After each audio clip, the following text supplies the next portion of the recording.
Morning. We're going to switch to Gerald Celente on the line in a moment.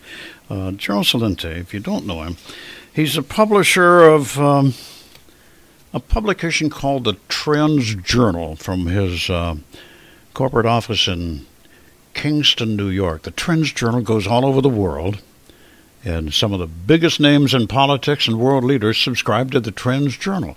Gerald Celente was written about by the Wall Street Journal. You have perhaps read his books. Maybe you see the TrendsJournal quoted in the Wall Street Journal or most any other publication, sometimes on television news. But Gerald Celente doesn't really like television news. Gerald Celente is my guest, by the way, and he publishes the TrendsJournal. You study trends and then make a forecast based on what you call facts rather than looking at the emotional circumstance of today.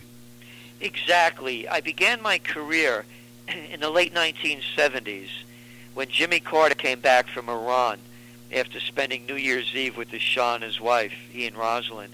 And he came back and told the American people that the Shah was the island of stability in the Middle East. And I knew it was a lot of baloney. I knew this thing was going to fall because I've been following it for years. I knew how the United States and England overthrew the democratically elected government of Mossadegh in '53, how they put up this Shah, who was this evil he was a dictator. You know, they had the Savak, the secret police. You know, it was this brutal dictatorship. So when I saw millions of people taking to the streets and not leaving, I said, oh, this is going to be real. I became a political atheist when Carter spoke those words. And then I realized, what will be the implications? And I started investing in gold and oil futures. I was a young guy. I didn't know what I was doing. And I made enough money to quit my job and begin the TrendsResearchInstitute by understanding that current events form future trends. But people get caught up in the emotions of their belief systems. If you go to a doctor, Orv, you don't care if it's a man or a woman, black, white, yellow. You don't care about the religion. You want the diagnosis. Yeah. We've lost the ability to look at things objectively because we color them, we race them. Yeah, we have our own filters, yeah. Exactly. So people will say, I'm pro-Israeli. I'm pro-nothing. You correctly predicted the economic slump of 2008, amongst others. Yeah, I began my career. I got notoriety when I called the panic of the crash of 1987. The Wall Street Journal wrote about it. Sure. And now you're predicting another market tumble. Yes. The only thing that's keeping this market up are record low interest rates. Period, paragraph, end of story. Record interest rates in the United States. Yeah. If I said to you, I got a better one, or if we're going to do negative interest rates, you'd say Celente's out of his mind. Yeah. Well, that's what they have in the European Central Bank, negative interest rates. They're filling these hedge funds and banks with cheap money. And with that cheap money, they're doing major deals. And they're keeping the stock market afloat. Merger and acquisition activity, or in the first 6 months of this year, is equal to that of 2007, just before the panic hit. And so you see that as one of the trends. Yes, when interest rates go up, the economy goes down. End of story. End of story. Your most current TrendsJournal has a most fascinating story. Several pages under the title, I Don't Care. You say what we're saying is, don't blame Obamacare, blame I don't care. Look what this nation's become. You know, look what it used to be. Look how when people, I remember as a young guy flying, and you had to, you didn't have to, but people got dressed when they got on airplanes. It was an occasion. Now it's a flying circus. They come like pigs. You go to the theater. People used to dress up. Now it looks like they just got out of their garage and were cleaning it up. You go to a fine restaurant. I remember when you had to wear a jacket, men did, and people were dressed and they behaved in a decorum, in a way that fit the decorum. And now you hear conversations from 3 tables away, and people come in dressed like slobs. You go up and down the line. You go to ball games. I remember when, I grew up in the Bronx. I used to go to Yankee games. And a bunch of us kids, my mother, make sure you get dress yourself nice. And you go there and people would, I remember like all the adults were wearing hats when I was a kid. So everything has gone down. And then the weight has gone way up. We're the most obese nation in the world. We're making the point that we do have the most expensive healthcare system. It's not going to make any difference. Obesity is going to be the highest cost factor of our society than anything else. It's going to outpace cancer as the most costly detriment to our healthcare system because of all the negative effects. Look, when we were kids, there was no such thing as people riding down the aisles of supermarkets on electric cars because they're too heavy to walk. There was no such thing as type 2 diabetes among children. There was no such thing when you look at the Frank Sinatras, the Cary Grants, the Ella Fitzgeralds, and you compare them to Miley Cyrus, or Siley Myers, whatever her name is, and Justin Bieber and the rest. It's a freak show. You, in your I Don't Care article, you have what you call a trend post. You say, look at the top. Our political and corporate leaders may be dressed well, but the downward spiral of their collective moral character has brought them epic lows. And most of Americans know it. Look at the latest poll that came out. What is it, like only 8% of the people have faith in Congress? The president's approval levels are record lows. So what is it? Now, you've studied history, you study society, you study politics and government and world events, etc. What is it that has caused this? It goes back to immorality. What causes immorality? A lot of different things.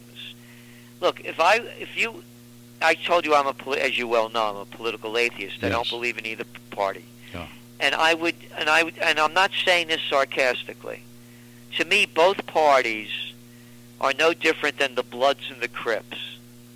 They're mass murderers and they're thieves. How many more wars do they have to start based on lies?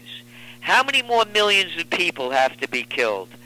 There's all this information coming out now, which is old news, but again coming out, about how Secretary of Defense McNamara lied to LBJ about the Gulf of Tonkin incident. It never happened the way it did. The United States was not attacked. But that was the spark that set off the Vietnam War, for which our soldiers that fought there are still suffering, those that came back alive, 58,000 dead. 3 million Vietnamese killed and their country poisoned with Agent Orange. The war against Iraq, 1 million, you look at the numbers, anywhere between 750,000 to 1.5 million people killed on a war that there were no weapons of mass destruction and ties to Al-Qaeda. You look at the lies that were told to us about the too big to fails. I said they're thieves. They stole our money and gave it to their banker friends so that they could become even bigger. It's immorality. The fish rots from the head down, and people are watching what's going on, and they're mimicking the behavior from the top. Can it change? Yes, I truly believe it can, when the individual spirit changes. I'll give you an example. As you know, now the crisis going on in Iraq, between Israel and Gaza. Sure.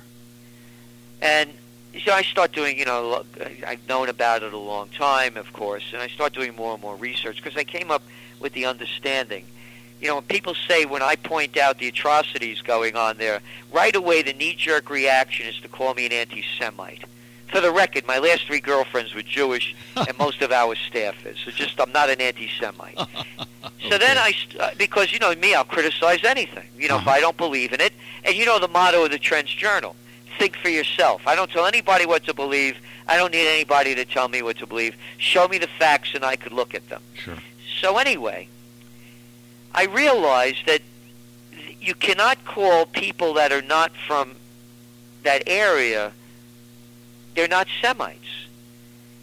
The Ben-Gurion, the first prime minister, Golda Meir, Perez, Omer, Begin, Netanyahu, all of the prime ministers of Israel are Ashkenazi, essentially German Jews. So I started looking up, when they came up with the idea that, they had to go to Israel, and of course the Zionist movement. And it was started by Theodor Herzl. And I'm going to get back to your point. And I started reading about him. He was from Budapest, by the way. And I realized they write it in Wikipedia that he was the father of Zionism. And I thought to myself, I said, look at this. One person made a difference. Agree or disagree with him is not the issue. One person made a difference. So you asked me, can it be changed? Yes. When everybody does their part for morality.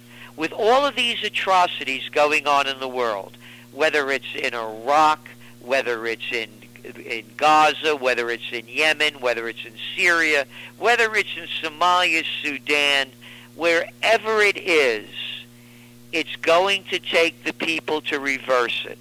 Because I can tell you, as a trend forecaster, we are on the path of war and world war. The we. I wrote about this before. The we. That's an editorial. We. Well, who are we? We are every individual who finds the dignity, courage, and self-respect to do what they can do to change where we're heading. Okay. The leadership is going to lead us to disaster. President Obama has now ordered more troops. They have another 700 troops in Afghanistan, and they're doing bombing runs. Oh, that's going to fix things really great. Who caused this problem? How did the problem occur? Oh, we overthrew Saddam Hussein. Well, forget about that. Let's just go on and create more destruction. They're talking about ISIS.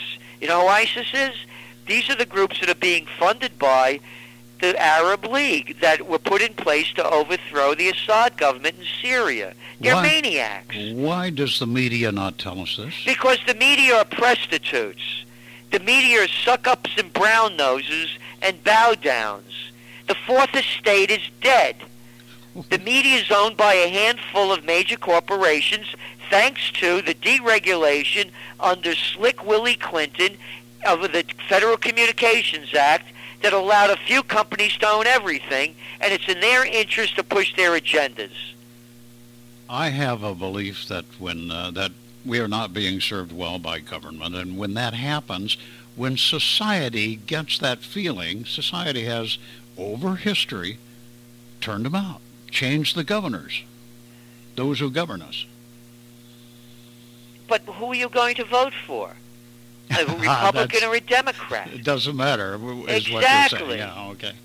Okay, interesting point. We have to, as we're talking, I am looking across the street. I'm in Colonial Kingston, and I'm looking at the county courthouse. John Jay was a juror in this courthouse. 4 Supreme Court justices out of this courthouse. The 1777 Senate House, the oldest public open building in the United States, a stone's throw away from me. Every